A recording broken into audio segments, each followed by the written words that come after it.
Is this back up? Everybody here? Is that good? Okay.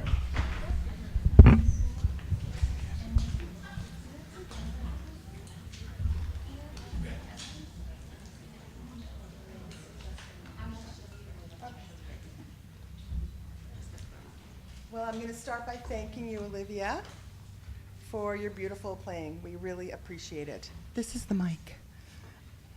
Welcome to This Is My Brave Bentonville. Wow, there's so many of you. I'm Lauren Levine. I'm Amber. Who are you? I'm Amber Brown. And I'm Jason LeCompte. And we're your hosts for the evening. We'd like to thank everyone for coming tonight to witness Bentonville shine a light on mental health issues to end stigma.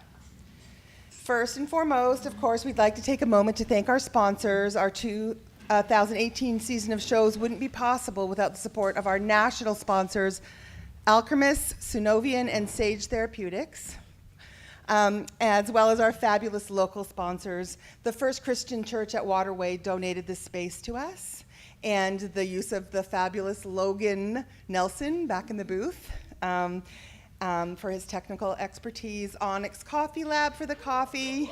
Woo, woo! And Flavors Restaurant for some delicious treats, so we appreciate that. The show wouldn't be possible without the generous support of all of our sponsors, so thank you. And before we begin, we want to tell you a few things. You may have found pens and Post-it notes on your seats, and so this is so that you can make comments to leave on that Brave board just at the side there, so you can give these amazing folks some comments. We're having trouble with the stickiness. So make sure you put a name. Name, yeah. We'll sort them out after.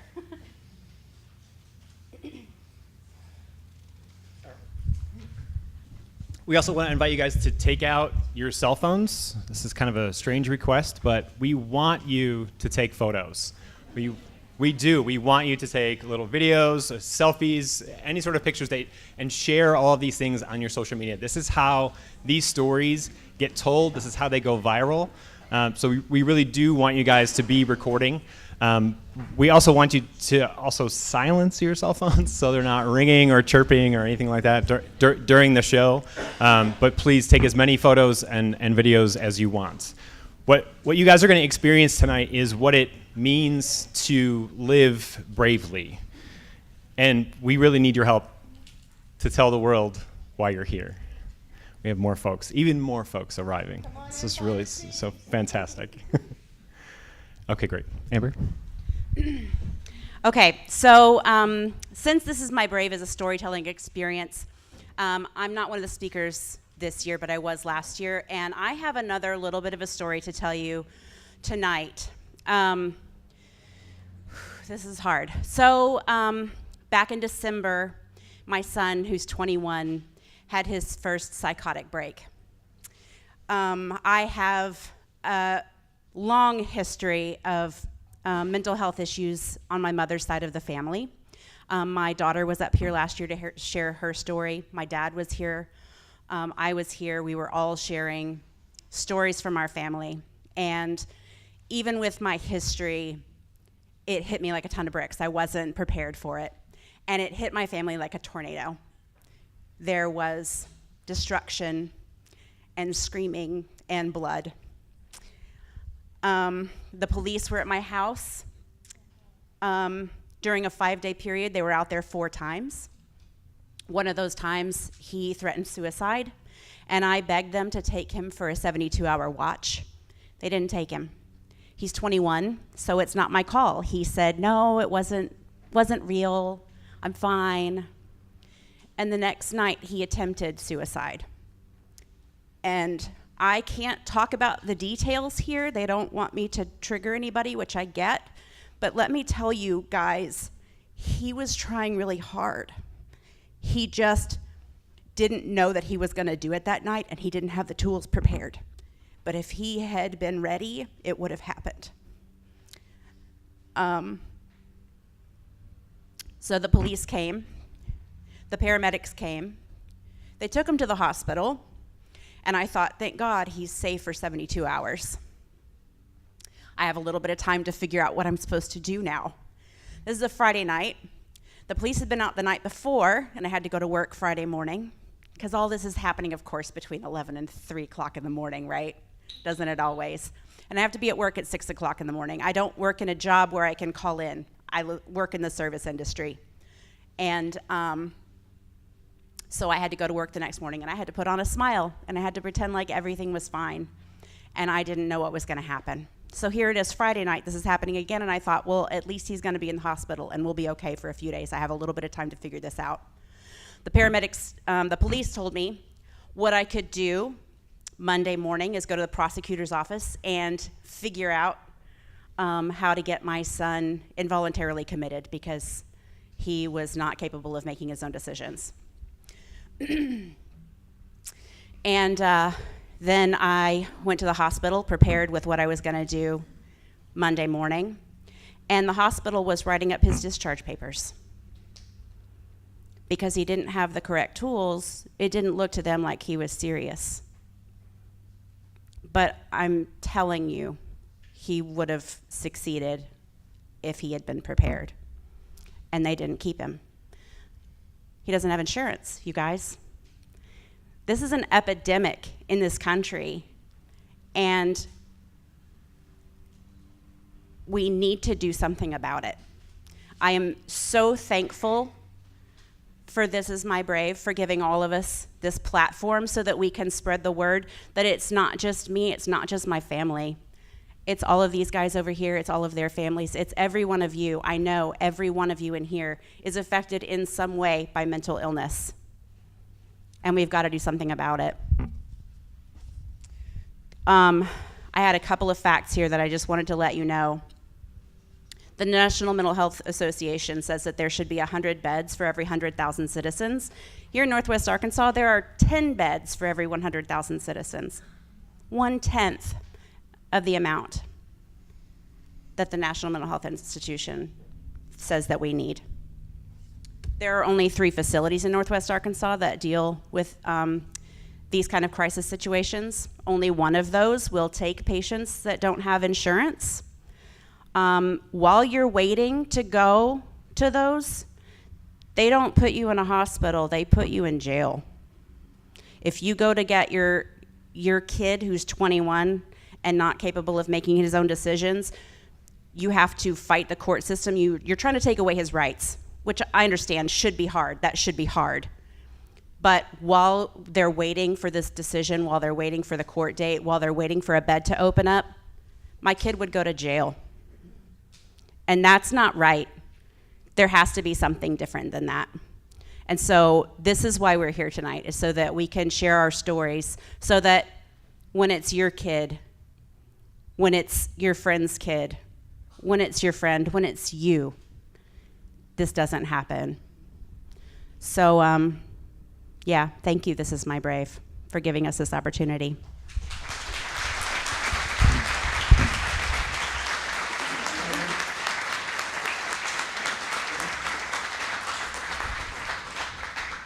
Now I'm going to speak. I wanted just to talk about how, as an expressive arts therapist, I feel so strongly about the power of using the arts in healing, and that's why This Is My Brave spoke so strongly to me when I learned about it a few years ago, and when I reached out to Amber to help me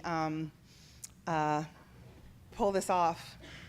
And in the last several months, I've been thinking about the use of the term mental illness, and I think it's such a cryptic and secretive without specific meaning. And I'm trying not to use the term mental illness. I think when I look it up, mental illness refers to a wide range of health conditions and disorders that affect your mood, thinking, and behavior. And there are more than 200 classified forms of mental illness. And we need to do a better job at normalizing this truth and lift the secret shroud and become more comfortable sharing and talking about our mental health struggles. Recently, I was in a session, I'm a therapist, and I was talking to a client, and we were reflecting on how they had a real struggle with their physical illness and had the wherewithal and couldn't actually make it to work because of their physical struggles, and an event that he stayed home because of. His physical disability was unregulated. But as that became regulated, he was aware that his mental health issues were out of whack. He had symptoms of anxiety and depression that were not regulated, but he went to work because he did not feel validated in calling in, I don't know, anxious, you can call in with stomach aches or vomiting, but you don't call in with anxiety. And I remember reflecting, isn't that interesting that you knew not to go to work when all the physical stuff was happening? But we don't say, oh, what's wrong with so-and-so? They have a physical illness. We speak specifically about whether they have diabetes or gallbladder problems or migraines. But when we speak about they have mental illness. Ooh. So anyway, I just feel strongly, I've been thinking a lot about that. We are about to take you on a journey. You will laugh and you will cry, and so we have provided most of the tables with tissue. You will be enlightened and inspired, and our hope is that you will leave with a transformed perception of the invisibleness of mental illness, mental health challenges, thanks to the bravery of our members of the cast this year, because this is the reality. 1 in 5 Americans live with, I think it's higher than that, with diagnosable mental health disorders. And we hope that through our story, is that you now? Sorry, that's Jason. You. No, that's why I crossed it off. No, it's you. It's, okay. Yeah. And because we don't talk enough, like Lauren said, about mental illness, people often end up suffering in silence. But this is going to change tonight, right here on this stage. We're shining a light on mental illness to show the world that we are your friends, your neighbors, your colleagues, religious leaders, and community members. We hope that through our storytelling, you'll be better understand mental illness and will be able to be supportive to those in your life who may experience it. You may be inspired to share your own story. It's when we share our stories that we open up the conversation, and storytelling saves life. By the way, and if you are inspired to tell your own story, please reach out to us if you would like to do this next year, because we're already thinking about next year. This is their brave.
I grew up not having ever heard the words mental illness. Black men who came home from World War II did not have PTSD. They were shell-shocked. People who acted out in the community were labeled crazy, and so to avoid that label, we kept our issues tucked away as best we could until they spilled out on our spouses, children, behind closed doors. When my siblings and I watched my mother sharpen a knife while she threatened to cut my brother's throat, there was no school counselor to tell. There was no community mental health facility where a black mother could take that anguish, that anger, that fear. Had we spoken up, our mother would have been taken away and locked up. When I was labeled fast or bad, by my grandmother because uncles touched me inappropriately. My only option was to get quiet, to escape into a world of books where little girls were safe. For my people, the words mental illness are still foreign and a stigma. We live in a world where the agencies set up to help us don't look like us, where the behaviors we accept as normal do not reflect the standards of white, middle-class America. We are medicated because we are too loud, too demonstrative, too inappropriate. We are given drugs sometimes to keep the people around us comfortable. We're trying to fit into a culture where mental illness can mean not acting white enough. We try to fit into a mental health system that in its history diagnosed people running away from slavery. A slave seeking freedom was diagnosed with drapetomania.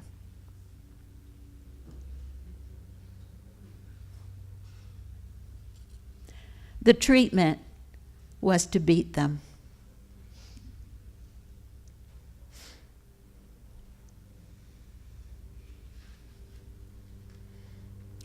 So where do we go with our fear in a world whose history created that fear? We go to our ministers, to our already overburdened sisters and aunts and mothers. I spent my childhood hearing my mother's side of long telephone conversations where the only words she said were, "That's a shame. You don't mean it. Girl, that's terrible." We find small nooks and crannies where we can cry and shake and rage enough to face the world again, and the term mental illness sometimes threatens that small window because to cry too much in a world that engulfs us with grief is diagnosable. To shake too much in a world where a routine traffic stop can end our lives or the lives of our sons is diagnosable. To rage too loudly in a world that has rendered us powerless is diagnosable. But it is those tears, that opportunity to shake, to rage, that allows us to walk back out into the world and mimic white America. I am summoning the courage to say to you that the term mental illness may be too narrow to embrace our culture. It may need to stretch to recognize that the joy of laughing too loud for too long is something missing in the definition of normal. That perhaps a culture that tends to laugh loudly, cry long and hard, and rage at injustice has something to offer to a whitewashed, sterile, well-behaved world. I want to challenge our mental health professionals to get closer to the global majority, the people of color in the world. We need to know that we can turn to you and not turn our struggles inward so that they spill out on the people we love. We want to feel safe with you, to know we're not other.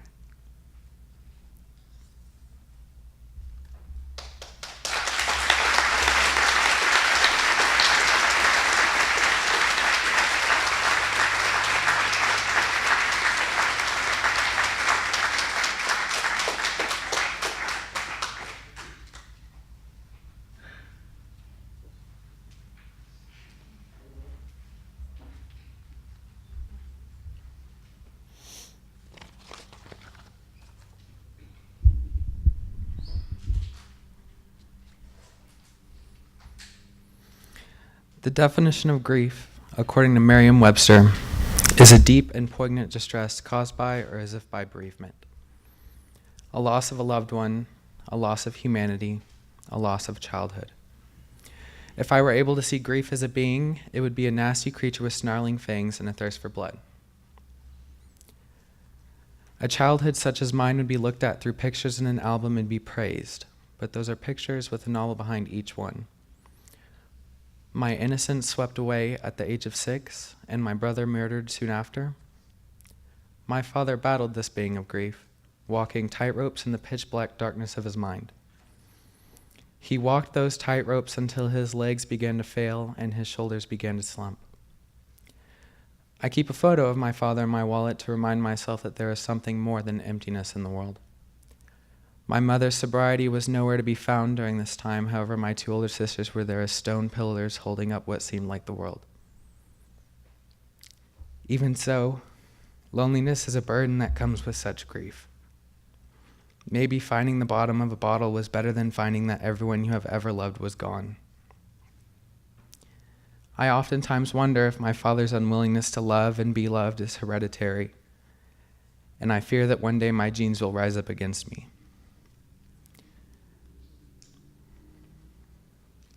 My loss of innocence was held behind bars in the caverns of my head, a secret, our little secret. I had started questioning whether the events ever happened, and to question your own recollection of harrowing events that were so personal is a deep and frightening feeling. Perhaps this is the reason why I flinch at the touch of someone who cares, the reason why I do not feel worthy or capable of love. But I am here today to become worthy of love. I'm worth it. You are worth it. We are all capable of loving ourselves. And the scars that I know some of us have, the people who we have lost, the innocence we all once had shows that we have loved, and we have loved hard. The definition of grief, according to me, is a domesticated animal that often lays in bed with you on your days off or sits with you as you drink coffee in your favorite diner. We have learned to live with this animal, and it has learned to live with us. No longer does it loom over us, and no longer does it chain us in our homes. My counselor once told me, "Levi, there are 2 things in life we are all guaranteed, paying taxes and dying." I laughed, and she said, "Why grieve the ones we love before they're even gone?" And I said, "If I stay alone and distance myself, I can't be hurt again." A quote from my favorite book states, "To make yourself feel nothing so as to not feel anything. What a waste." I have tried, and I have failed. I have loved, and I have hated. I have lived, and in a metaphorical sense, I have died. But there is one thing that drives us all. Each and every one of us here is here to find something more, to find that we are more than what we think, and to find some missing piece of the puzzle that was stolen long ago. But I think that we are the missing pieces of the puzzle that is humankind. The wonderfully morphed pieces that fit anywhere they can manage. But as we come together, we may find that each of us, beautifully damaged, fit together to create a more elaborate puzzle, one that knows no boundaries and knows no hatred, and that is what binds us.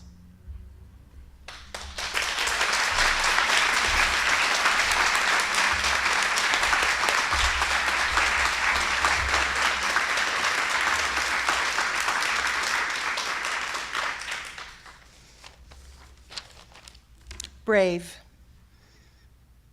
Gilded nights, Jesus Christ, a girl who fights. Scrappy mutts, the boy that cuts. It takes guts. This is who I am. This is who we are. We are sick. We are crazy. We are lost. We are nervous. We are disabled. We see the world differently. We have strength you don't know about. We struggle and fight and cry and rise up. We love hard. We create. We listen. We care. We laugh. We are brave. Brave like those nights.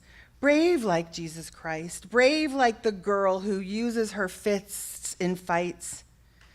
Brave like those mutts. Brave like the boy who doesn't feel, so he cuts. So brave, it takes guts. This is me. This is us. We are brave.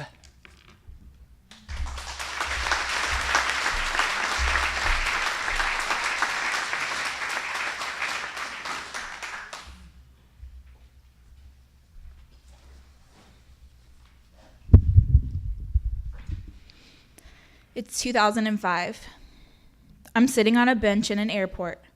I can see my mom, my dad, my little brother in line to pick up our rental car. We're in sunny California, about to go to Disneyland. A few minutes pass, and something crazy starts happening. I start breaking down. I find it hard to breathe, and my heart starts to race as the fear of being alone kicks in full throttle. Of course, I don't know that this occurrence has a name and a diagnosis. All I know is that there's nothing wrong with me, and it must all be in my head. I was 12 when I had my first memorable anxiety attack. Years went by, and I continued to struggle with these episodes, as I called them. I kept them a secret from everyone around me because all I could think about was how I was overreacting and needed to calm down. These are words that roll off the tongue and pretend to make you feel better, but really they just make you lose your mind. Through mental and physical abuse, self-harm, lots of sadness, and living my life for other people and their approval, I started slowly morphing into a shell of a human. I didn't know who I was, what love was, or what purpose I served.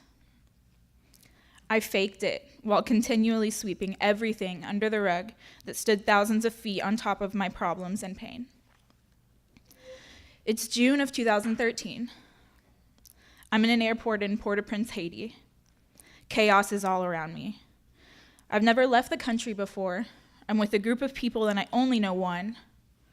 There's music playing to welcome us to this new place. I have a ticket that will allow me to re-enter the US, and I'm convinced that I've misplaced it. My luggage is lost. Let's just say I'm a little bit freaked out. Along comes a girl that I'm on the trip with. She too has lost her ticket and her luggage, so it's an instant bonding moment for us. Little did I know that this girl would turn in to be the best friend that I've ever had. Faith allowed me to be myself and love me anyways. I never felt like I had to fake it or be someone that I'm not. There were no expectations, just love. Her friendship has saved me in many ways and has helped me move forward in my journey. It's June of 2016. For a few years, my job, the majority of my friends, and free time have all been in the same category. I lost that job, and my life has been flipped upside down. It's not fun to have all your eggs in one basket and then watch that basket come crashing down, smashing all of your eggs to bits. I've heard of this thing called depression. Obviously, I'm not depressed. I just need to suck it up and move on. But somehow, I just can't grin and bear it any longer. I make an appointment with a family doctor, and after 20 games of 20 questions with the nurse, the doctor comes back to say that I am, in fact, clinically depressed. He starts me on a low dosage of antidepressant medication, and I take it for a few months, never feeling any different. I begin to hate myself, and every day I struggle to smile. I'm lost, and I don't know how to become found. It's October of 2016. The last few months have been terrifyingly rough. After 2 sexual assaults, an alcohol addiction, and loads of self-hatred, I decided to move away from all my problems. Now, Kansas City's pretty great, but mental illness has a GPS, and it's gonna find you no matter how far you run or how fast you go. It's December of 2016. I live alone. I don't eat. I don't sleep. I barely leave my apartment. It's the middle of a very cold Kansas City winter, but I don't turn my heat on. I feel like a vegetable, but I push on. Eventually, this will all catch up to me, but I can handle it for now. It's January of 2017. I'm standing at my 4th job since moving to Kansas City 2.5 months ago. I've had an emotional morning, and I've admitted to myself that I may have a problem or two. The weight of being strong for everyone around me and that pile of hurt under the rug start crashing onto me. I find it hard to breathe. My heart begins to race as the fear of being broken kicks in, full throttle. I can feel my mind slipping away, and I know I'm about to lose control. A few hours later, I'm sitting in a psych ward. I've been stripped of all my belongings, and I begin my week as a prisoner in the hospital. A session with a psychiatrist a day, a journal to act as an outlet for my emotions, classes to help me recover, and the most intense feeling of loneliness I've ever felt. Those are just a few of the memories I left the hospital with.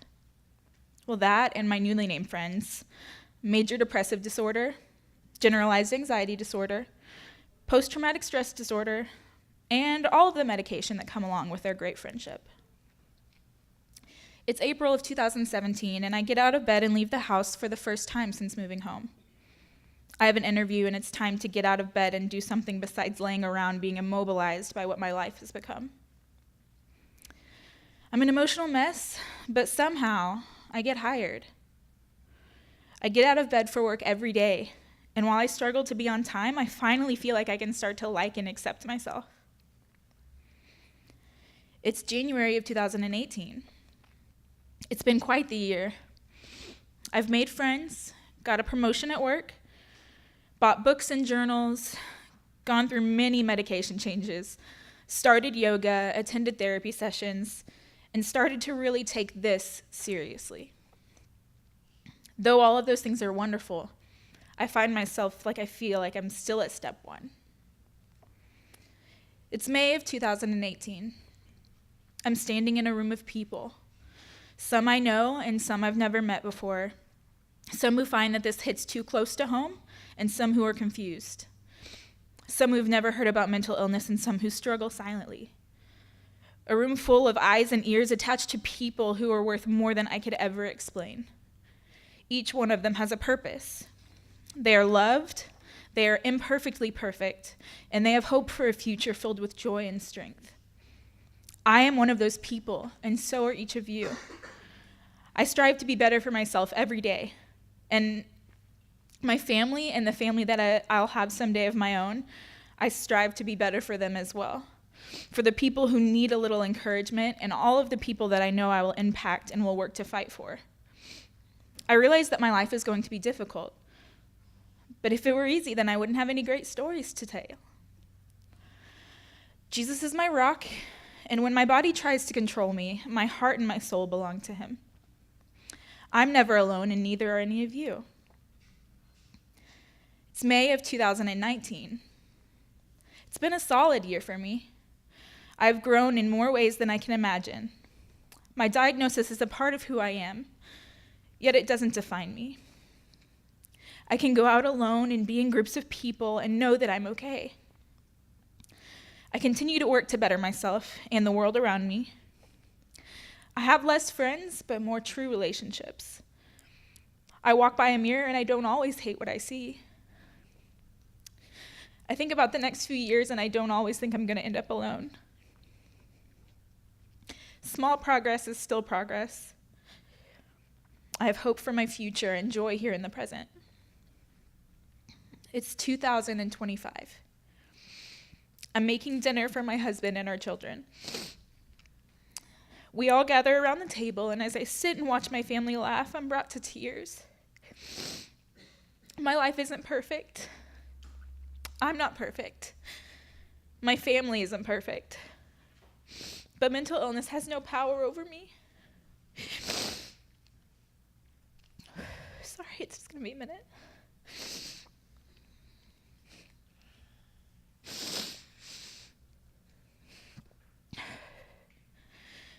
I put the kids to bed, and as I drift off to sleep, I begin to dream.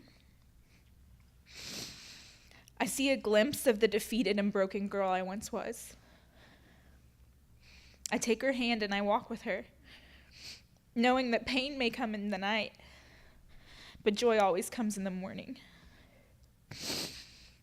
My name is Mariah Snyder. I love hot tea, books, tattoos, Jesus, making jokes, and giving hugs. My name is Mariah Snyder, and I'm not defined by my mental illness. Thank you.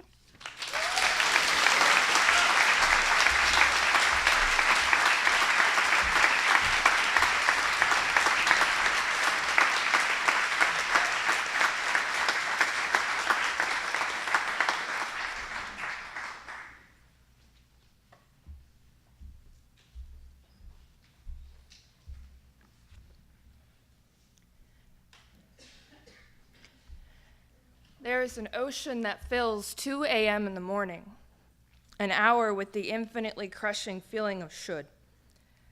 I shouldn't be like this. I should be asleep. And if you've ever had a late night on the wrong side of this, you know what I'm talking about. Treading treacherous thoughts like so much water, desperately seeking land, I am like a blind ship with no lighthouse to guide me. Hyperventilating from the claustrophobia of feeling trapped in my own flesh, I dig at myself. With nothing left to escape, picking at scabs and pimples, scars that will create a map of all my bad nights. While the rest of my neighborhood are entering their REM cycles, I am entering a spin cycle on wash, rinse, and repeat setting. And see, I've got it down to a science.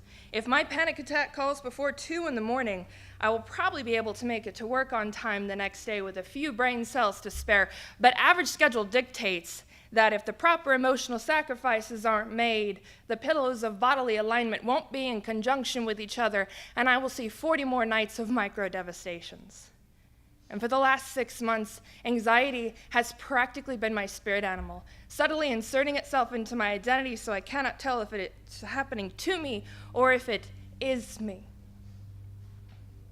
And I'm not talking the kind of, oh shit, I left the oven on type mischief. This is a hyperventilation destination, that dead-hour island of veins contracting, heart murmuring, cold sweat. Oh, it's only tunnel vision. Sometimes I imagine my anxiety like a starfish washed up from this 2 a.m. sea, slowly sliding up my shoulder, wrapping itself around my neck, steering me around my house, telling me when to eat, when to sleep, wakes me up in the middle of the night. Like walking through a spider's web, unable to see the filaments, I cannot pull them off me. So I dial out a lifeline. My mother doesn't bother checking to see who's calling anymore. I am the foghorn waking her up. I am the whispering wind on the other end of the line. I'm sterile salt dissolving into my bathroom floor. My apology is a ritual I wish I could absolve myself of. I'm sorry, I say. I don't know how to get up on my own anymore. It was either her or 911, and I wonder if she knows that I would be drowning in unnecessary medical debt if she wasn't so well versed in talking me off the edge of this cliff. We play a strange kind of game, one where she asks me what I think are the worst things that could happen, and of course I let my anxiety speak for me. I could have a seizure. I could have an aneurysm. I could grow coral out of my pores. I could stop breathing. My chest cavity could implode from all the deep sea pressure. My veins could turn inside out. My blood run backwards. I could be eaten by a shark. Or I could just pass out. Thoughts like jumping into the sea and panicking that I'm going to land on a whale or that the whale will eat me, which isn't so hard to imagine at 2 in the morning when you feel the size of a krill and have the agency of a plankton, where an ocean of fear pushes and pulls my body against my will, and everything seems designed to eat me or filter me out. So I dissolve into my bathroom floor, crashing again and again into that insurmountable hour, sliding like seawater through the teeth of 2 a.m. in the morning, being swallowed down the unconquerable gullets of those triplicate leviathans. I can't, I wish, I should. In the end, there is only the sound of my own breathing. In, out. One breath becomes 2, becomes 3, and a day, a week, a month of counting the fathoms I force myself to tread. And who can fathom this ocean, seeming as permanent as the past, long as a lifetime, as escapable as myself?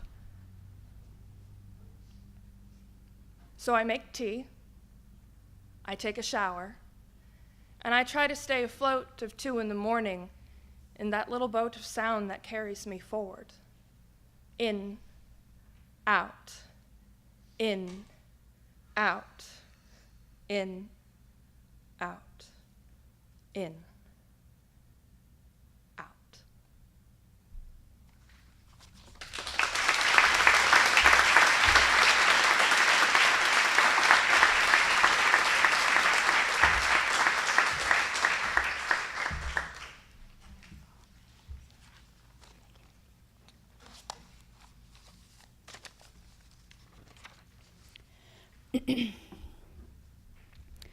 Hope, I hear, springs forth from wells eternal, but hard it is to find them in the dark.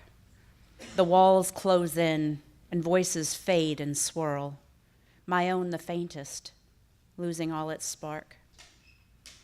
I ache, I hurt, and nothing seems to help. My friends and fam, they all step up to care. My gut, my soul is eking out a yelp.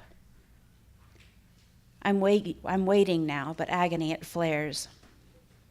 Outreached I search, my hand bumps into hand, a crack that lights the way from depths despair. Foundations shift, a move to earth from sand, and hope again is there. My soul is spared.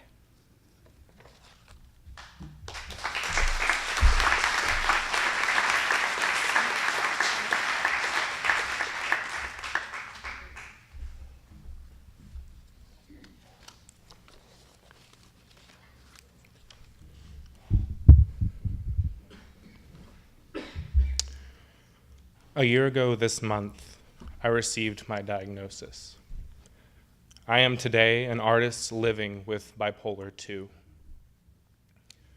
When I began to write for this show, I kept asking myself, was I bipolar because I was an artist, or was I an artist because I was bipolar? For me, these aren't just correlated, they're the exact same thing. My disorder is my art. It fuels it, it becomes it, it nurtures it in my afternoon highs and exploits it in my midnight lows. My art is my outlet. It's what I use to understand myself and all that I feel. It's how I communicate, it's how I express myself, but it's also fuel to my emotional fire. It's dangerous. It can bring clarity in my mind, or I can be lost at sea with it and it pulls me underwater.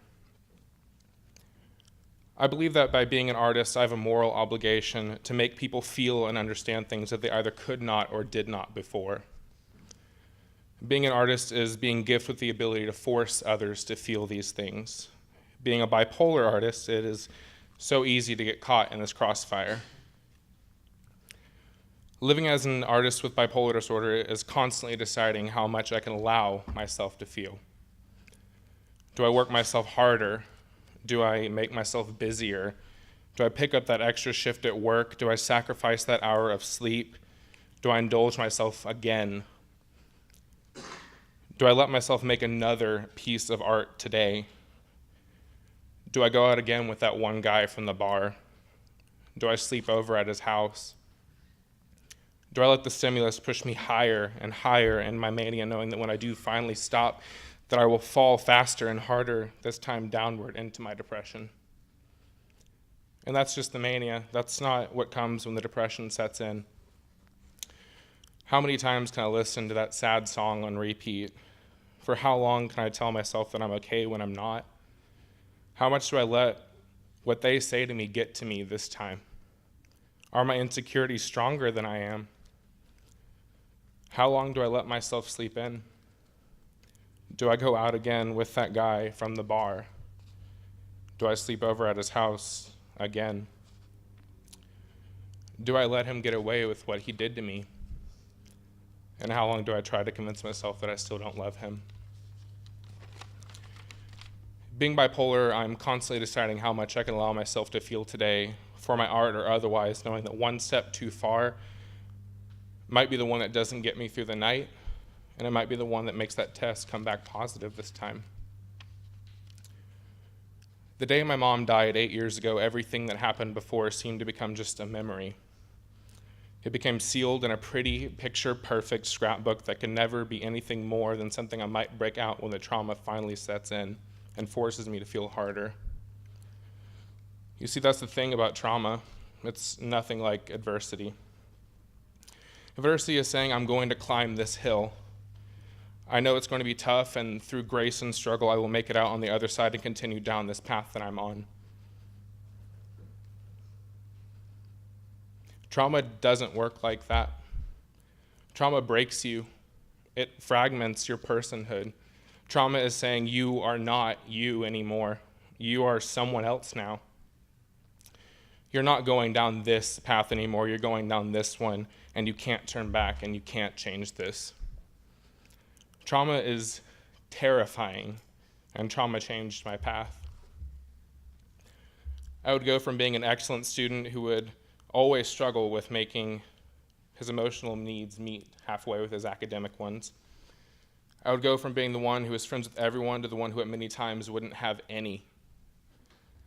I would continue to experience the fault lines shown through my fragmentation. I would learn to love broken. I would be broken by that same love. I would experience more loss. My aunt, my uncle, my grandma, my best friend, the first love of my life, the worst love of my life, my own love. I would come to lose all of them. My trauma would still be there saying, this is your path now. You can't turn back and you can't change this. I want to read you something now from George Bernard Shaw. He writes, this is the true joy in life. The being used for a purpose recognized by yourself as a mighty one. The being a force of nature instead of a feverish, selfish clod of ailments and grievances, complaining that the world will not devote itself to making you happy. The being thoroughly worn out before you're thrown onto the scrap heap. I've changed, irrevocably, permanently. My soul is richer and my heart is fuller in brokenness than it ever was without. I've learned true despair, and that has made me learn to appreciate the true joy. Today I stand here worn out. I'm tired, but I'm grateful. My trauma is ultimately what brought me here today and is what molded me to who I am. My disorder was the gift that made the struggle make sense. Receiving my diagnosis felt like getting a gift from a distant relative that I didn't know that well. It felt nice to be thought of by someone. I was grateful, and I really didn't want it. I would find, though, whether I knew them or not, they knew me. Sure, it was tacky, and for quite some time it sat on a dusty shelf, untouched and unopened. But one day I did open it. Receiving my diagnosis gave me the tools to understand myself and my trauma, and it came with a little handwritten note that said this: I know you're scared. I feel it too. I know what they've told you all these years, but know that they were wrong. You aren't crazy. You didn't need to change, they did. You didn't deserve what they gave you, and they definitely didn't deserve you. This is you now, but this you is enough. You survived what happened, and they couldn't. We're going to do this together, and from here on out, we are going to do this together. You don't understand right now, but someday you will. It won't be easy, but it won't always be as hard as you thought it would be. Don't be afraid to feel. Don't be afraid to love. Guide it and hold its hand, because it needs you just as much as you need it. Thank you.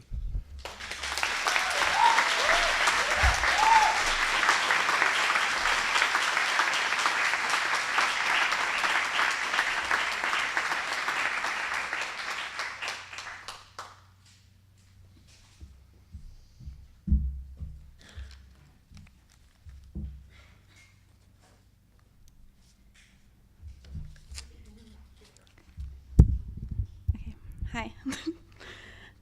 I was born into a teacup. Lipstick stains protecting me. I was born into the womb of a plum. She was warm and fat, feeds me integrity and sensitivity. There are days when I am all and everything. I am the holy water, the gasoline, the breast milk dripping. Other days when I have to borrow the wheelbarrows, the front loaders, the drilling rigs to pick up sticks my limbs from my bed sheets. They want to swallow me whole. Those days I am the dried up tea leaves in the garbage disposal, the melancholy of Sundays, the thick skin around your fingernails that you chew off on the freeway.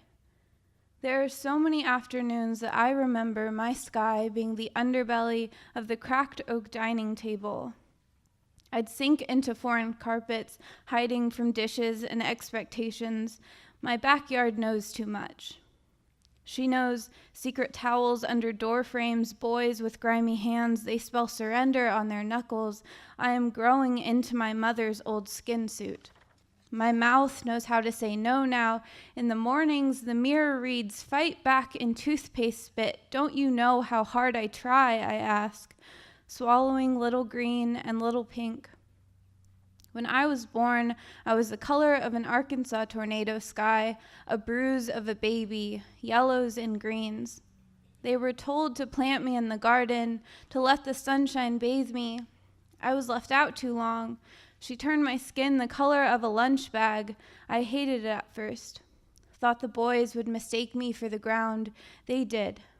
And maybe that was the beginning. Maybe that was why I'd learned to adorn the back of my neck, my left ankle and wrist, and the insides of my fingers with universes of scabs. My childhood bedroom was the color of a ripe olive. My adolescent thoughts were the color of a rotten mango. I made art in there. I made braided bracelets using the colors that made me feel warm: red, orange, yellow, pink. And I made suicide notes using words like "I'm sorry," "lonely," "too sensitive for this place."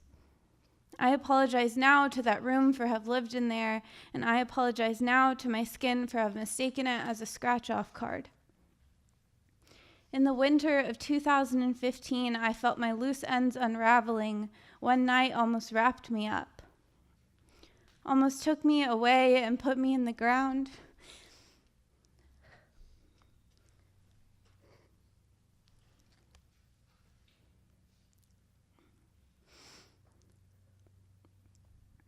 The night that my little car drove me across state lines, roads unfamiliar, and they held no guilt. Have you ever looked so hard into the dark that you wish it would swallow you up? I wanted to be a part of that wholeness.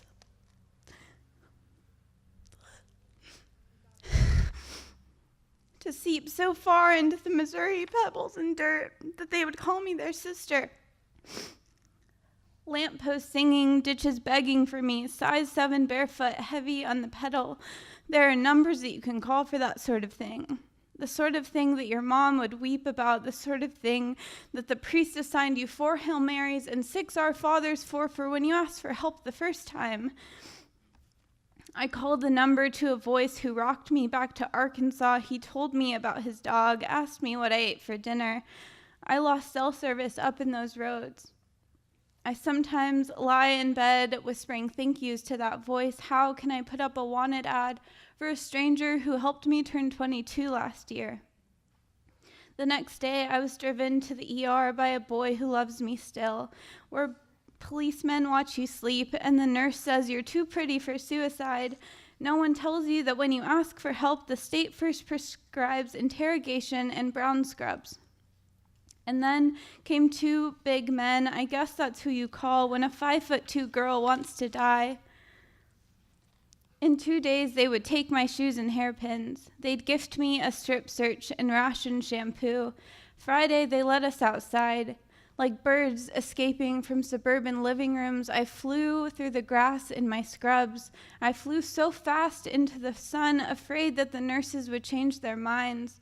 I lied down in the middle of the courtyard, whispering into the dead grass, "I love you, I love you." I didn't worry about looking unstable. I was already in the home of the unstable. I learned later about the hurt in my paternal grandmother. I learned later about her stays in the hospital just like this one. I know now that my grandmother's depression echoes into me. I wonder what about me made it feel so at home. When she died, I wanted so badly to find myself in her. The shape of my eyes, my lips, the lengths of my fingers, anything.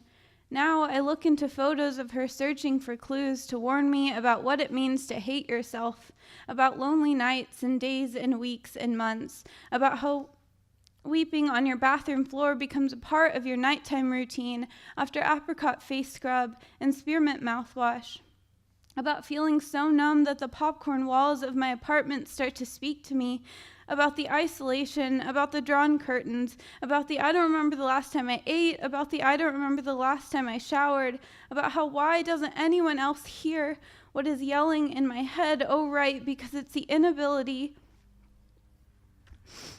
to share something so ugly and so scary from those who are the only things left that provide you light anymore.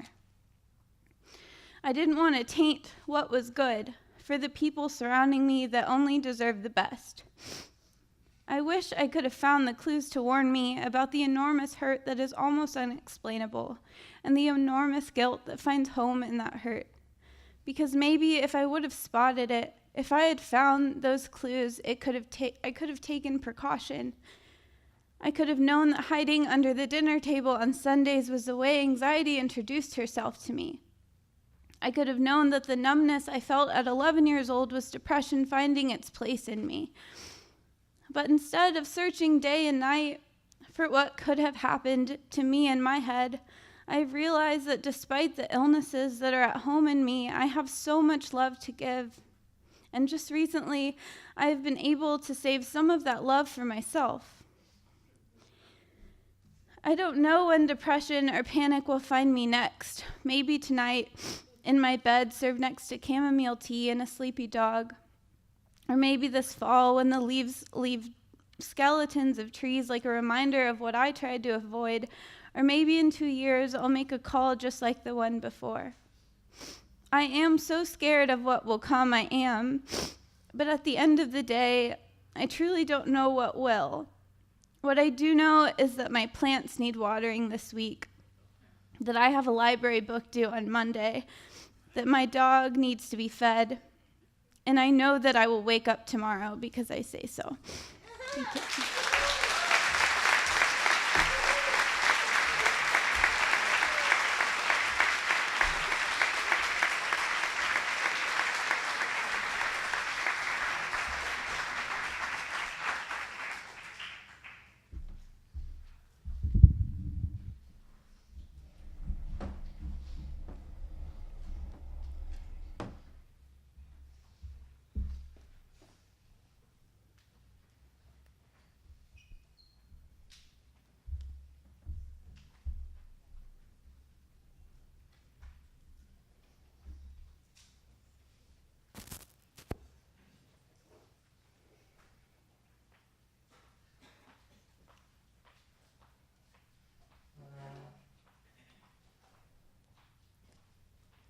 Chapter 1, Darkness.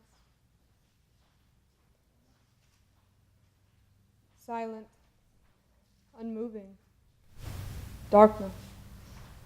Shadows. Cold, not quite frozen. Alone. Festering. Black rock cavern. Large walls in shadow. Shadows everywhere. Fear in the shadows. Trapped. Center of the cave. Knees under chin, arms wrapped around legs. Echoes, face down, knees against forehead. Back hunched, spine curved. A louder echo, and the ball tightens. Hands behind neck. Alone, afraid. Silent. Festering wounds. Wrist, forearm, stomach, legs, thighs. Deep, festering, long wounds on each thigh. No smell, distant pain. Festering wounds. Sickness. Sharp stabs through chest and heart. Shallow breaths, painful. Lips parted, a silent, shallow pant. Fear, afraid, scared, alone. Heart of the mountain, a volcano. Cave with no exit. Walls impervious, rough worn smooth by the struggle to escape. dying volcano, fighting to stay active, alive. Shell made of thick stone, black stone. Cave in the heart of the mountain, where flame and life once born. Passages caved in, year by year, halting the flow of fire and flame. Heart of the dying mountain now closed off, cold, alone. Shadows grew. Unknown fears filled the shadows. Afraid to look, afraid to reopen passages. What is left on the other side? Darkness, silence, cold. Dying mountain, cold heart of mountain. Where is the phoenix? Where is the fire? Mountain, crawling with demons, sentries, looking for a way to reach the heart of the mountain. Defend the mountain they have claimed from all who would try to enter. Sharp blades, fierce attacks, forked tongues. No one comes near. Forever they search for the heart of the mountain. Knees pressed against forehead, arms wrapped tightly around, broken wings of flame, limp against cold stone. Years ago, strong enough to carry the heart in flight, now weak and broken. Feathers etched in flame now flicker weakly against the encroaching shadows. No more tears, festering wounds. Infection deep, searching for the heart, winding through arteries and veins, always searching. Weak breaths, shallow breaths, fighting to keep breathing, faint heartbeat. Alone, scared, trapped by the once living mountain. Shadows circle, silence deepens. Memories locked behind closed eyes. No more tears, nothing left. Blue eyes, like the heart of flame. Green core, life, growth, pupils kissed by Mother Nature herself. Blue fire surrounding the kiss of life, providing warmth, heat, growth, energy, passion. Green life feeding fire, bursting out like the birth of a star. Contained within the deep blue of calm intelligence, channeling the fire of life like the ocean around the land. These, the eyes of a phoenix, vibrant with fire, life, passion, now closed. Closed to hide, closed to protect, closed to lock away the memories, closed to not see the shadows closing in, closed to keep new terrors from entering the mind of the heart of the mountain. Memories locked behind closed eyes. Silent, alone, afraid. Darkness. Demons swarm, searching, prying, seeking, protecting their right to destroy.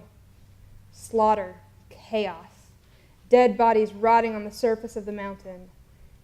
Mean, bully, attack, self-destruct. Anger, anger, rage, attack. Sentries to guard what is their right to destroy. Sentries to guard, demons to whisper down passages.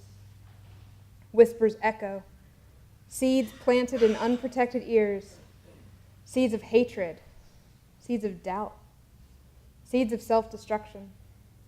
Demons cannot find a way into the heart of the mountain, so demons infect the mind of the heart of the mountain, so the heart will fall. Whispers echo in the cavern. Muscles tighten, arms clamp around knees, quiver from the strain of the fight. Fight to keep infection out, fight to keep memories in. Fight to keep breathing, keep beating.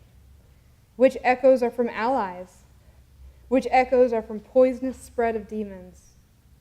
Is it a demon fighting to get in, break down walls and open passages, kill the heart of the mountain? Or is it an ally, a friend seeking to reinforce defenses and bring fire back to the mountain? And the shadows creep closer. The glimmer of fading wings is the only defense against the darkness that seeks to smother, to choke, to wrap cold fingers around her throat and extinguish the light. Love wails from outside of the mountain. Love, light, warmth in the face of the darkness. Love wails, stabbed, shot, beaten from the demons of the surface of the mountain. Love cries out for the heart of the mountain. And the demons hear. They recognize the sound of this voice. They remember the hard fight to keep him from reaching their prize. They listen to his words. They warp them, they twist them, and then they whisper them down the passages of the mountain. The heart of the mountain quivers at the faint echo of his cry, before the twisted whispers echo all around her. The demons send whispers to echo in her mind, chasing away the flare of hope that kindled her broken wings. A painful gasp of hope before the onslaught continues. Festering wounds, hidden memories.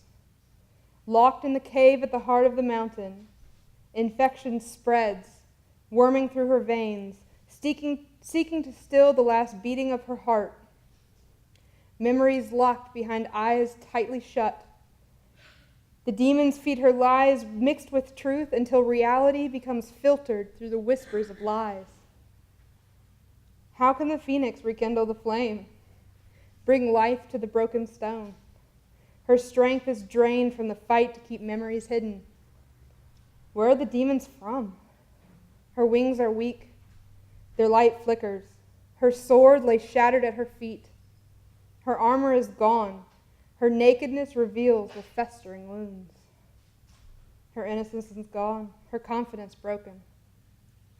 Trust is a forgotten memory, or is it just locked away with the rest?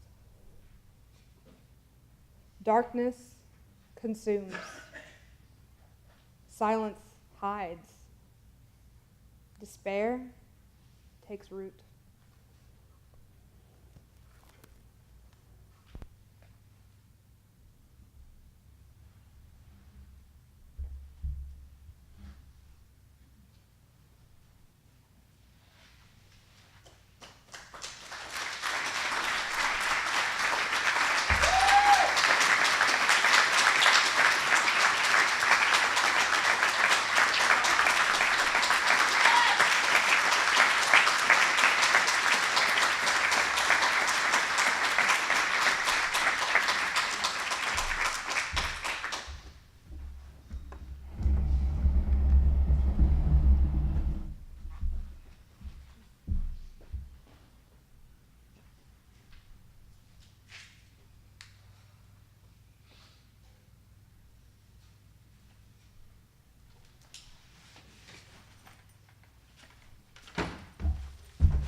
it's on its way. Talk amongst yourselves.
Okay, guys, pulling it up right now. Minute and a half, 90 seconds.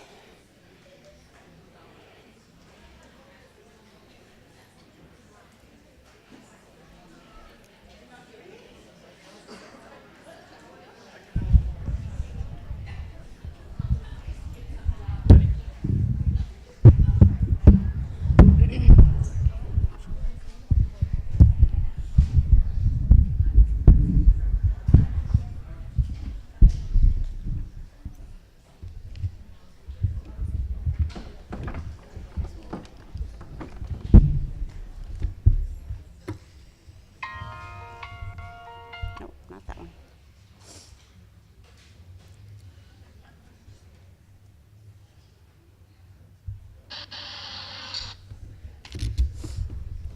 Okay.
Yeah, you need a coffee.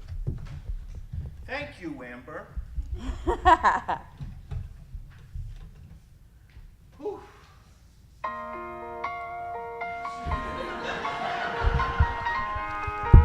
you, Big Ben, for working and not letting me down.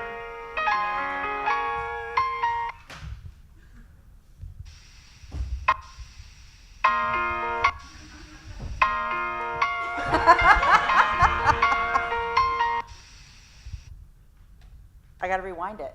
Okay.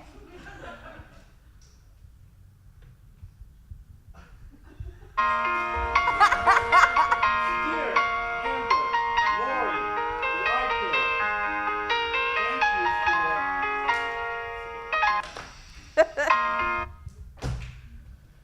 Whew.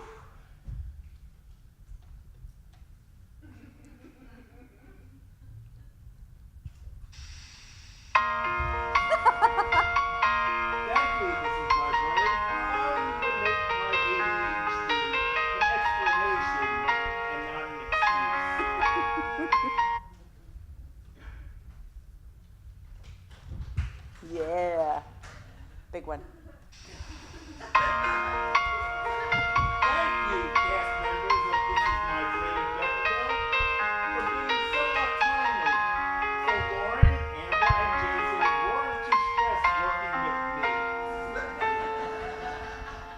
And maybe why I never completed my presentation was because of all these technical difficulties. I guess I'll have to do it again next year. Like I was supposed to do last year. At least this way I'll have a lot more time to get it done. Just like last year.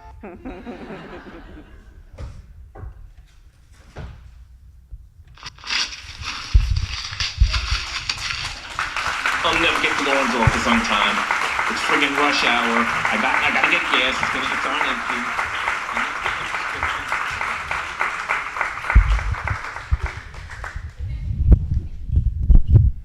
Thanks, guys.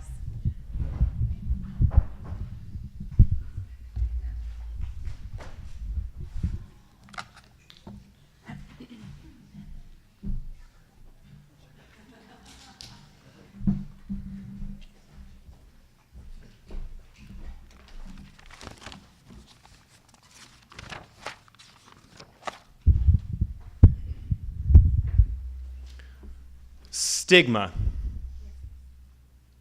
Fuck stigma.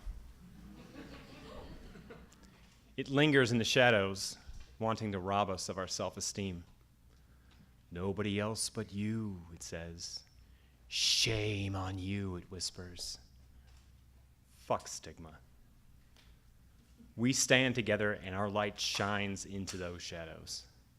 We stand and share our stories, shouting, shh, into the shadows. And stigma runs and hides. Strength in numbers, courage given and courage received. Bravery for myself and others who don't have it. Yet. Say it, if not out loud, then in your heart. Fuck stigma.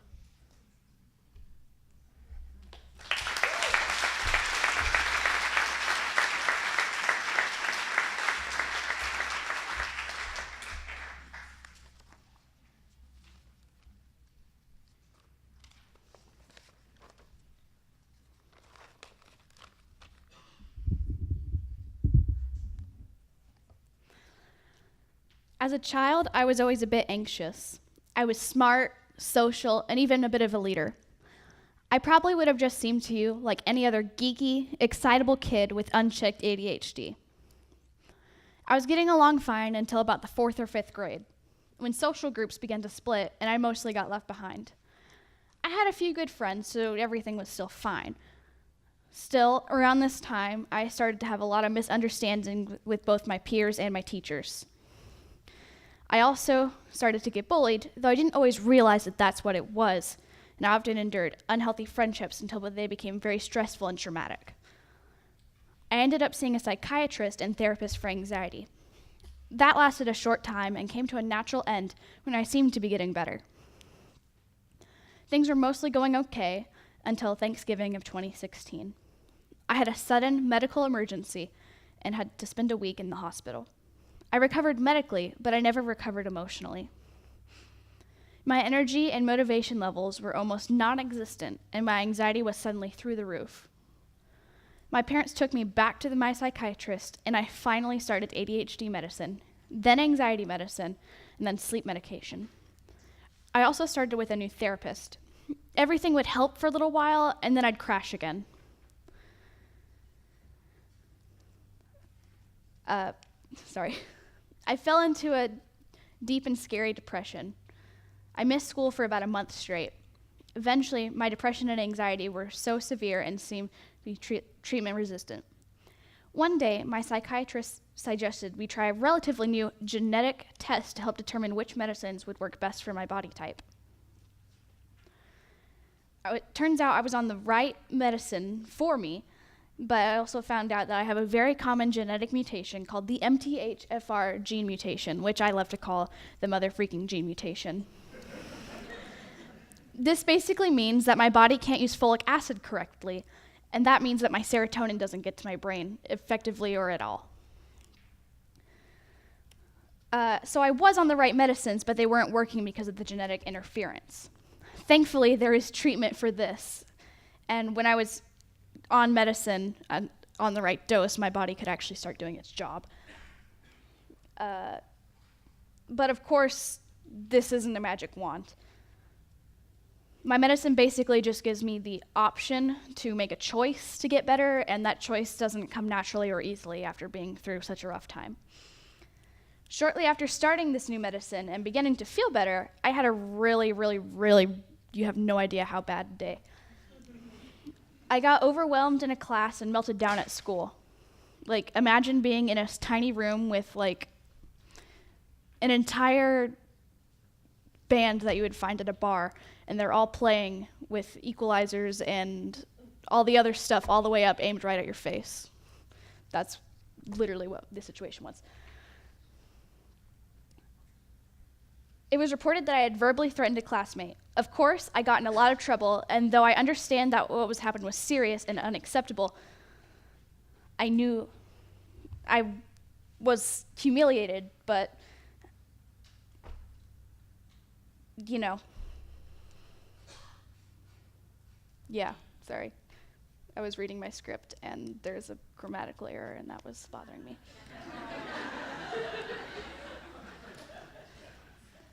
A stressful 2-hour talk with administration left me feeling defeated and filled me with anger. I was required to either leave school or undergo an assessment to determine whether I was a threat to myself and others. It was a rough couple of days at our house. I wanted to choose to leave school with my head down and hide from everyone rather than going back after this huge setback. But something in me decided I wanted to fight back. I took my anger from that meeting and turned it into a spite-fueled determination to finish the year. Yes, I had made a mistake. And yes, it was big and serious and could never happen again. But I was determined to prove that I am a human worthy of a second chance. I am not my grades. I am not my test scores. I am not the sum of all my accomplishments, even if it makes my school look good. By the same logic, I am not my many diagnoses. I am not my disabilities. Throughout the whole process, my mental health team came to the conclusion that I had autism spectrum disorder. All of my life, I was able to mask my symptoms until I became sick and couldn't handle it anymore. It didn't seem like I needed a formal diagnosis at the time because I was doing okay, and we focused more on the anxiety and depression. That was until school.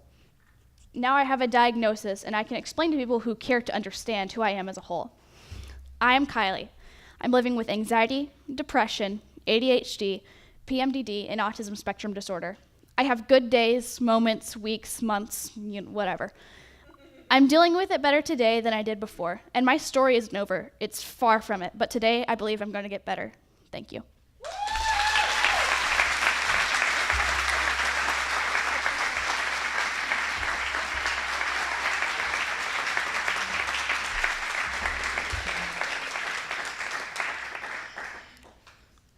That's my kid.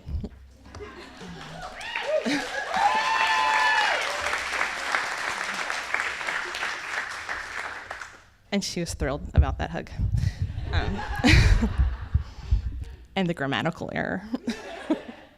I'm Jessica. I'm looking at my family who are here. I have other kids besides Kylie and my husband, who will be sainted soon, I'm sure. I just want to say that because this is going to make it sound a little bit like I'm a single mom, and I'm not. So they exist, and I love them.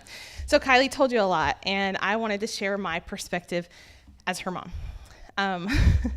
When Kylie was born, I felt intensely relieved because she was so beautiful. I remember telling Ryan, my husband, that I was worried because we're both kind of nerdy and odd. We would probably make weird-looking little kids, and that might make things harder for them socially. And so relief, because not only was she beautiful, but as she grew, it became clear that she had it all. Beauty, brains, talent. She would have it made and never struggle. I was sure of that. I realize how shallow that sounds now, but I mean it when I tell you that I never dreamed that she'd be a target for bullies or sexual harassment, or that she might experience crippling mental health problems. And when each of those things did in fact happen, I didn't realize they would be harder for her to identify, process, and overcome because of autism, or that on the way to discovering autism, she would fall into a deep, dark hole that would take her a still unclear amount of time to crawl all the way out of. So she fully, clearly pointed out to me this week that just because she is doing normal life things and talking about all this, it does not mean that she is all better. She has lots of struggle ahead, and her awareness of that is both encouraging and sobering. I want to tell you how autism became the 7th member of our little family. As Kylie recovered from a burst appendix, she became different. Where before she'd always been driven and overachieving, she was suddenly phoning in assignments and avoiding things that required effort or human interaction. As she became more severely anxious and depressed, she often needed to be picked up from school because of fatigue sometimes and anxiety other times. She was beginning to have odd misunderstandings with teachers and to take things very, very out of context and very, very personally. One day after school, she became extremely agitated. She lashed out verbally and behaved strangely after something had set her off. The aftermath of that strange episode was a dark cycle of self-loathing and uncertainty. It was the first time I remember hearing Kylie tell me that she wished she could die. I think at the time we called it a panic attack, but it was different than her other panic attacks, and we took it seriously. When our therapist heard this story, his face lit up with recognition, and I was really confused. Why wasn't he disturbed? I was disturbed. I had braced for him to gently tell me that it was time for the hospital.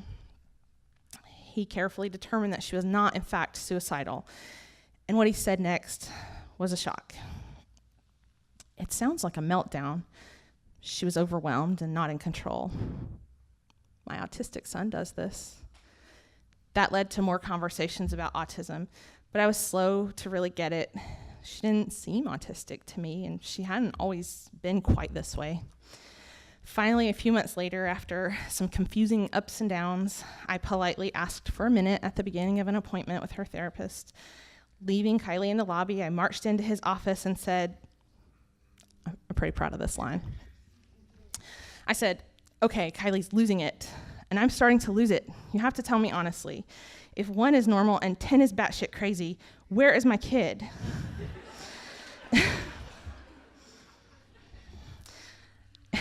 He expressed some sort of disclaimer to reject the premise of my question.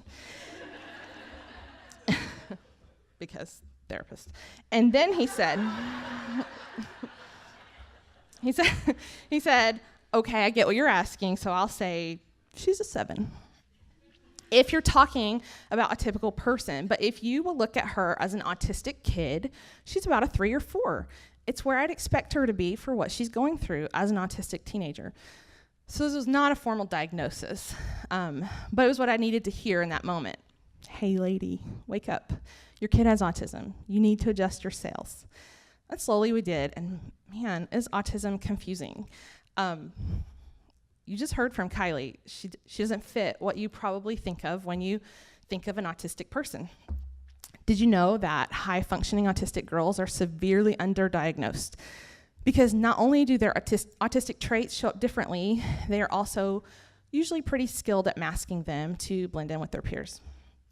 So often, as in Kylie's case, autistic traits don't become red flags until after puberty or some other event amplifies them. Also, like Kylie, autistic girls tend to receive a few other mental health diagnoses before autism becomes obvious, if it ever does. None of this is because anyone is doing anything necessarily wrong. It's just so hard to see sometimes. Kylie, for instance, will spend weeks studying pop culture references that she doesn't understand so that she can keep up with her peers when they talk about those things. And it's pretty effective. But then she'll develop an intense special interest in whatever that topic was, and she won't be able to let it go for a long time. I never connected that and so many other dots. The tics, the social awkwardness, the getting stuck, the fatigue after social events. But still, she's thrived until she didn't. And sometimes I say, I don't know what we could have done differently. And other times I can point to very specific things that I could have and should have done differently. Like the time I forced her to do a ropes course that she was terrified of and that triggered her first major panic attack. But I can't go back. I can't change anything, and I can't always prevent whatever is next. Here's what I can do. I can keep learning about all of this. I can share with you some of what I have learned in this difficult year and a half and then some. Just in case you're hearing this and seeing your family in some part of our story. So I have learned that when one person in a family is mentally ill, there's a whole family living with mental illness and in need of care. I've learned that a good therapist is worth their weight in gold, and that you might not necessarily find one who is good for you on the first pass. When you do find your person, you'll know it. Kylie's therapist has become our entire family's therapist. Having someone know all our stuff and not live it with us really helps with perspective. I've learned that one person doesn't get to decide what is or is not a big deal to another person, but you can stop and listen when someone tells you what is big to them. And that might lead you to change your approach toward that person, especially if you're the parent. When I let Kylie rant, I usually end up learning something new about her, and that builds trust between us and lets her respect me more as a parent and listen when I chime in. Autism and mental illness have made me a better mom in this way. No more suck it up or just get with the program parenting at our house, as tempting as those approaches are. Also, I've learned that children deserve an apology when you've been wrong. Integrity in parenting, or any relationship really, is an underrated asset. Guard it. I've learned that when your gut tells you something isn't right, you should pursue that vigorously.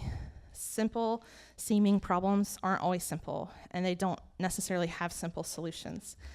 I've learned that there's no handbook for getting a severely ill child through a year of school, and that the way to find help is complicated. You will need help from people who have done it before. This will require you to tell your story. Here's where hindsight is so hard again. The school meltdown, the threat and the aftermath that Kylie describes could have been avoided if I had known at the time how to better advocate for her. While it was always clear to her, to us, to school that she was not a threat and was acting out of desperation in a situation she should not have been in, it was also unclear what could or should be done about that. It wouldn't have been unclear, and I wouldn't have had to send her back to school worried that she would be treated like a ticking time bomb if I had known how to navigate the complex set of rules, laws, and evaluations that govern the special education system. It is harder than it should be. Ask for help from experts and other parents who have done it. Be ready to make out-of-the-box decisions you might not have ever thought you needed to do.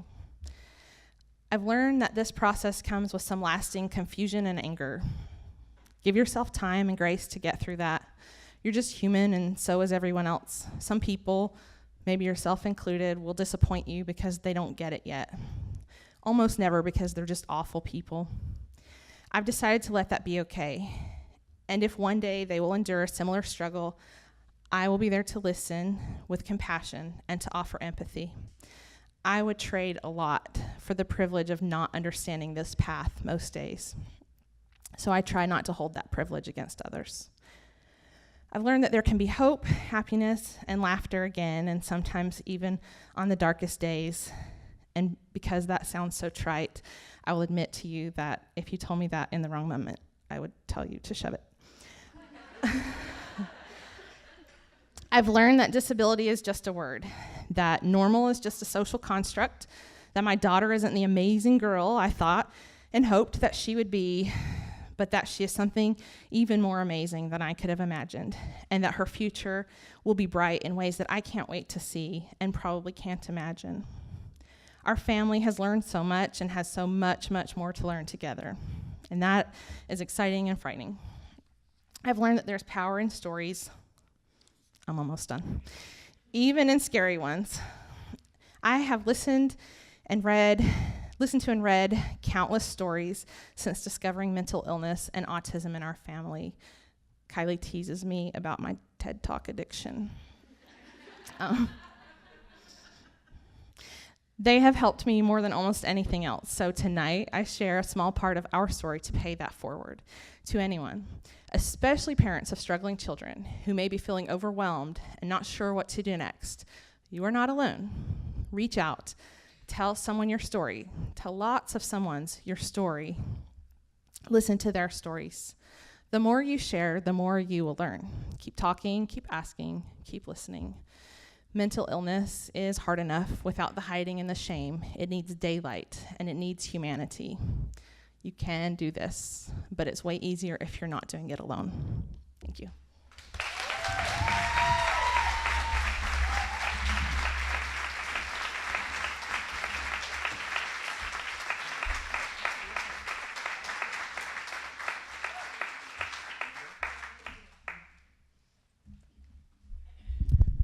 Hi, Bentonville. How you guys doing? I'd like to start tonight by, my name's Raj, by the way. I should probably said that at the start, but it's behind me, so that felt redundant. I'm a stand-up comic, and I live here, and I travel sometimes, and I'd like to start tonight by actually talking to Kylie. I find it super interesting that you've got to go out and learn pop culture references to blend in with your society, so the good news is, like me, you might be an immigrant. So, because I did that for a long period of time. I tried to blend in with people, right? I moved to America about 9 years ago, and I've been here, and most people go, your English is really good. And I'm like, it's better than yours. 9 years, man, 9 years of living in this country. And what I've discovered about myself in that time has been so interesting, because for the first 6 or so, I wasn't really very happy. I just didn't know it.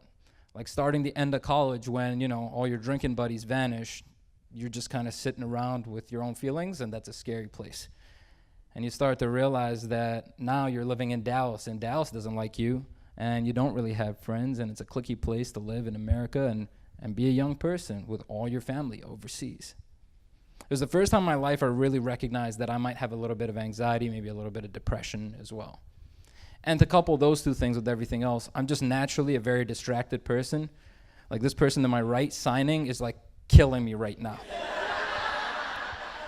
Not because she's distracting for those reasons, but because I want to know what certain words are in sign language.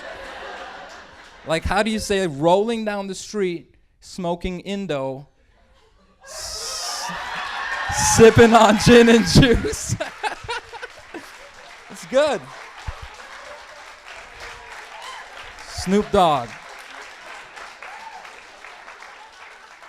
I've always wanted to know.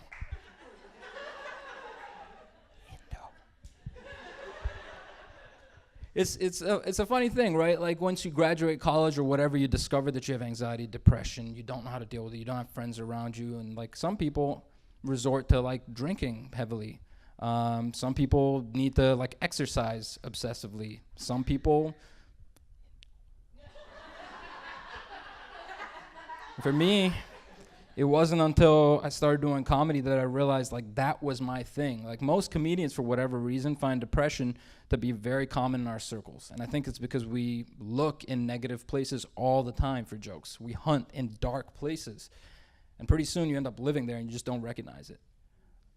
And it's a weird thing to do to yourself because like when you have depression and anxiety, they work in tandem. They're like best friends. Your depression will be like, man, you don't want to get out of bed. And then you don't get out of bed. And then your boss calls and they're like, where are you? And then you're really anxious because you haven't gotten out of bed. And then you don't get stuff done, so people get mad at you. Now you're depressed again, so you don't want to go into work. It's just a never-ending circle. When I started doing comedy, it was the first time in my life I realized, like, I actually give a shit about this. Not that I don't give a shit about other stuff, but I just found it weird that I had like a well-paying job and I did well at it and I was good at it, but then there was this thing that paid like $8 every like 15 days and I wanted to do that more. And it wasn't even that I wanted to do it more, it's that I wanted to do it better. I found myself trying to be so good at comedy that like I literally went backwards. There was one show I remember, there's from friends of mine that I've seen, so Brent and Steve are in the audience here, and they were at this show, and they probably don't even know that it happened. It was a show where, so Creed Bratton from The Office, whose real name is also Creed Bratton, he's exactly like his character. Kim played a show in Bentonville, and for whatever reason, I was all set to go up on stage, open for him. I run up there, and then my anxiety is like, hey, let's visit right now. Found myself out of breath. Timing was all wrong. Didn't know what I was saying. Stuttering through my jokes. Stumbling through the steps. And that was the first time I went, okay, this problem runs deeper. And we can't just wash this away. So I took some time. I went to a therapist. A couple years before that, I'd gone to a doctor. I sat down in his office and I went, hey, man, I think I have something of a problem. I can't control how nervous I get all the time. I'm always worried about the future, and I don't know why. And the guy prescribed me 100 Zoloft and 100 Ambien within 1 minute of that statement. And I asked him if he got kickbacks, and he said, I don't think that's very relevant. And I was like, don't fuck me over. You're Indian. What? At least look out for your own. So a couple years after that, I did the comedy thing.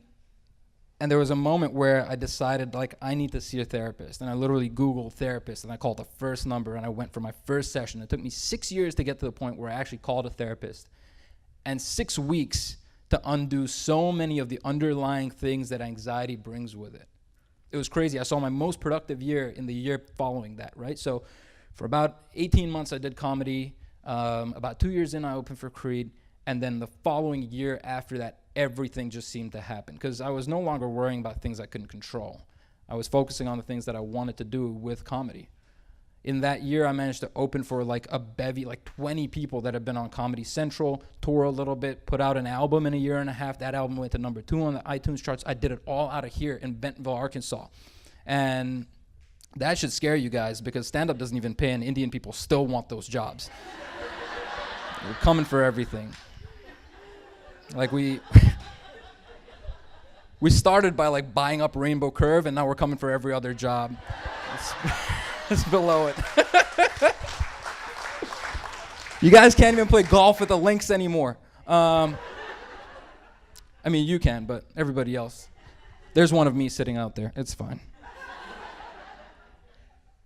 I remember growing up, and I remember thinking about all the times in America I'd come to the conclusion that Indian people didn't really have heroes. Like, we don't have superheroes in Western media. We get to play, like, cab drivers and stuff like that. Like, the closest thing we ever had to a superhero was Aziz Ansari, and the New York Post, like, tore him apart last year. Like, that was, he's what we had. And it's very hard to see yourself as a successful guy in American society because, like, as much as everyone yells America's the greatest country in the world, you have to qualify and finish that statement. Who is it the greatest country for? Is it great for black people? No. Is it great for gay people? Not really. Is it great for Indian people? Yeah, sometimes. It's not bad. But you don't have heroes, and that's the hard part. It just tells you that you've been capped out in some way because none of your kind, despite 1.5 billion of you existing on Earth, has actually cracked this system successfully. A handful have within the tech space, but outside of that, not that many. And it becomes hard to find inspiration, right?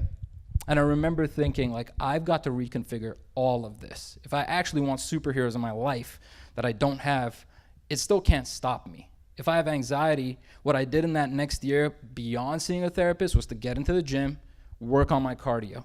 I began to notice that my adrenaline response would sharply change the way that I was breathing, which meant that if I was getting up on stage out of breath, I wasn't going to deliver jokes with the right timing. So I went back to the gym. I would sit in a sauna, let it bake to like 130 degrees or something, and literally sit there because that's the closest simulation I could get to raising my heart rate while not moving and still try to breathe correctly. That's the degree to which you go to tell a joke for next to no pay. That's how you know you care. And I don't think, like, a lot of people will say, like, people with anxiety or depression, it's hard, like, because you have people in your life and they go, well, you seem like you've got it together. Right, but only just because I'm very good at hiding my feelings. It's the hardest thing to recognize. A lot of people in your life won't even tell you that it's happening to them. Just because America, and a lot of countries, but America is probably the one society I've seen where people are in a mind state where we put the onus on the person going through the problem to fix it. It just goes, how do we help you get over what you've got going on in your life? The real question should be, how is 1/3 of this country going through this? Is our environment a little bit sick? Have we not looked around? If 1/3 of America had broken legs, we'd be going, are we making curbs too high? What do we need to do to fix this? But because it's in your head, it's easy for other people to just go, I don't know. And the brain is a complex thing. We don't spend enough time understanding it because you can't fix it with a cast. It's difficult. You got to do stuff like this. And you got to get people talking. And I think the reason I wanted to do this as my brave, before anything else, was one, to see what an ASL translator looks like when she's sitting next to you. But even beyond that, it's to see the spectrum of stuff, right? Like, if you're able to speak to crowds with any kind of efficiency, it carries duty with it. Which is why, like, I look at my ability to connect with people, regardless of their race or whatever. Like, I think it's important for me to be able to say that I'm not perfect. I've got stuff wrong with me.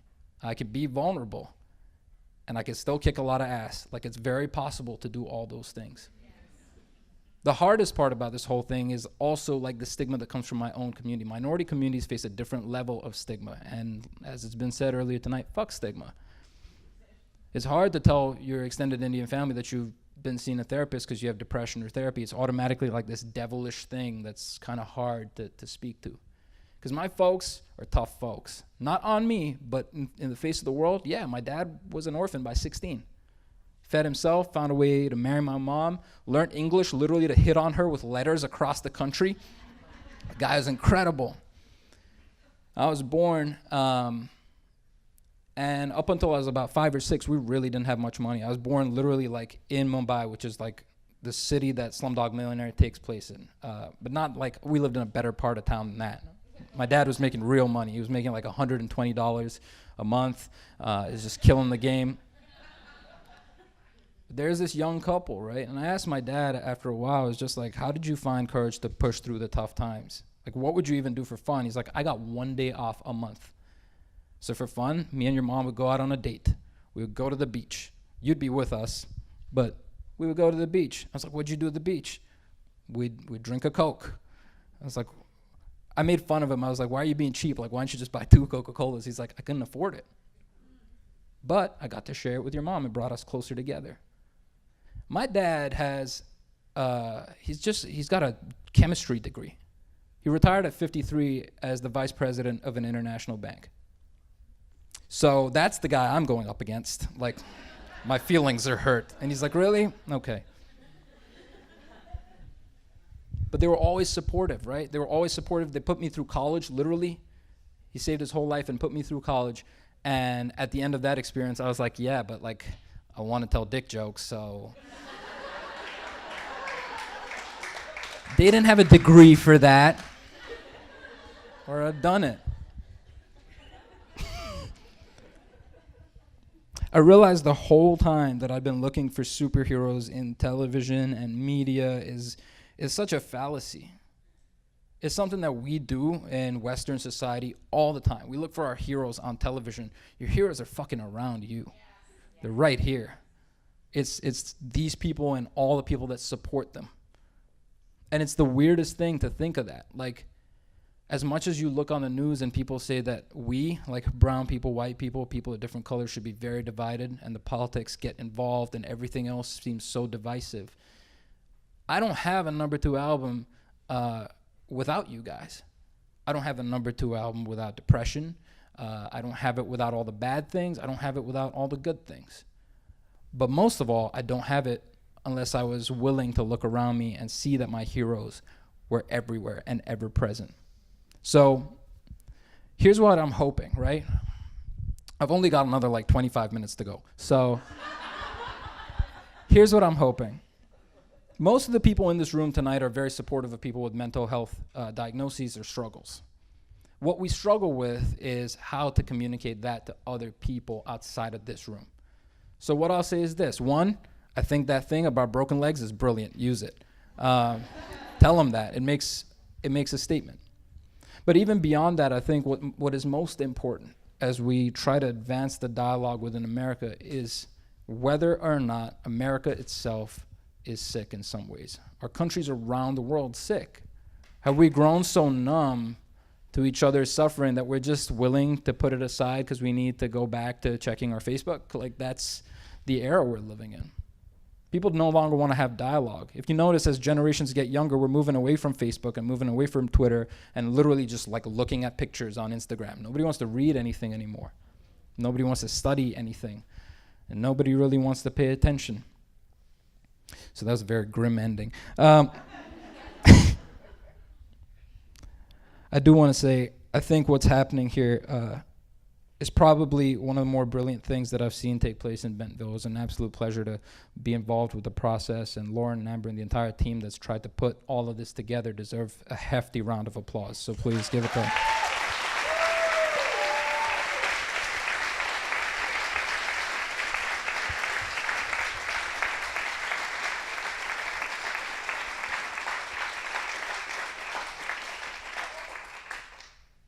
I've had my heroes since day one. It's always been my mom, my dad, my little sister, the people that have sacrificed so much. And that's us up there. Thank you guys. Good night.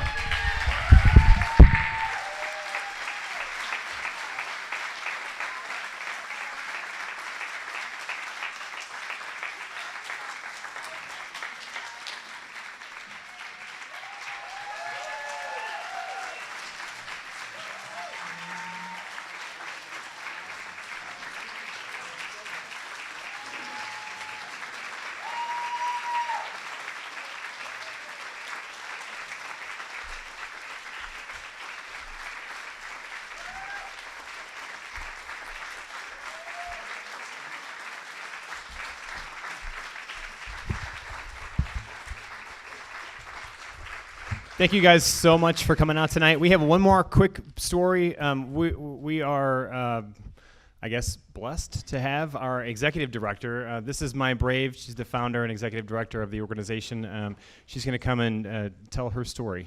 Just 2 minutes. So please stick around. Doing the podium.